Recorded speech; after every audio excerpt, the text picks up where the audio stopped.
এখানে? হ্যাঁ, কেন, কি হয়েছে? আর তুমি এত হাঁফাচ্ছ কেন? পাপাচ্ছি কেন সেটা জানতে চাও? জানতে চাই, বলো। চলো আমার সাথে। কোথায়? কাজী অফিস। মানে কাজী অফিস কেন? মানে শোনো না, আমার বাসা থেকে আমার বিয়ে ঠিক করছে। আগামী 2 দিনের মধ্যে আমার বিয়ে। কি বলো এইসব? আমি তোমার কথা আমার ফ্যামিলিকে বলছি, কিন্তু আমার বাসার কেউ তোমাকে মেনে নিচ্ছে না, কারণ তুমি গরিব। কিন্তু আমি তো তোমাকে ভালোবাসি। চলো। তাই আমি বাসা থেকে পালায় আসছি, আমাদের আজকেই বিয়ে করতে হবে, তাহলে সব সমস্যার সমাধান। চলো। দেখো, আমি এসব করতে পারবো না। কেন? ও আচ্ছা, বুঝতে পারছি তোমার কাছে টাকা নেই, এই জন্য। এই এই দেখো, আমি বাসা থেকে অনেকগুলো টাকা নিয়ে আসছি। আমরা পালায়ে যাই, গিয়ে 7-8 মাস এই টাকা দিয়ে চলতে পারবো। আর এর মধ্যে তো তুমি একটা কোনো না কোনো জব ম্যানেজ করতে পারবো।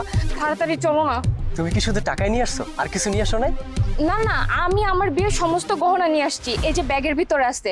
কারণ আমি জানি তুমি এত অল্প সময় সেটেল হইতে পারবে না, তাই আমি সবকিছু নিয়ে আসছি। চলো তাড়াতাড়ি যাই। ওকে, ঠিক আছে, চলো। চলো।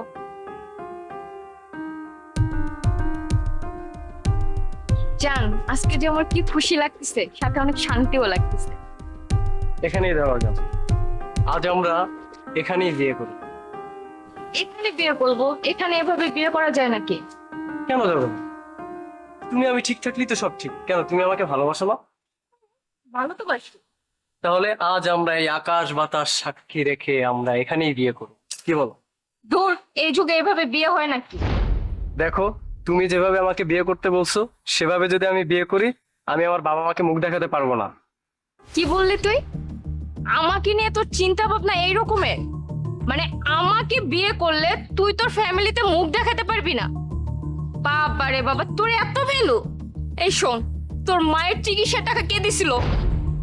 তুমি দিয়েছো। তোর বোনের ভর্তি ফি কে দিছিল? তুমি দিয়েছো। এই যে দামি শার্ট প্যান্ট পরো, সেগুলো কে কিনা দিছিল?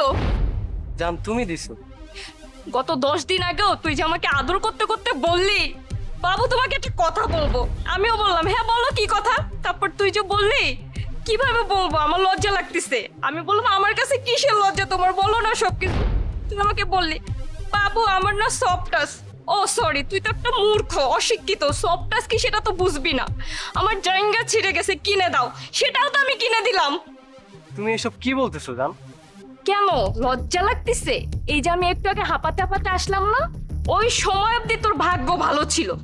বাবা ঠিকই বলছে, তুই তো একটা ল্যাংটা। যে সুযোগ একবার চায় সে বারবার সুযোগ পাইতে চায়, ঠিক আছে? আমার বাবা ঠিকই বলছিল, অল্প পানির মাছ বেশি পানিতে পড়লে যা হয়। তো ভালো থাকবে।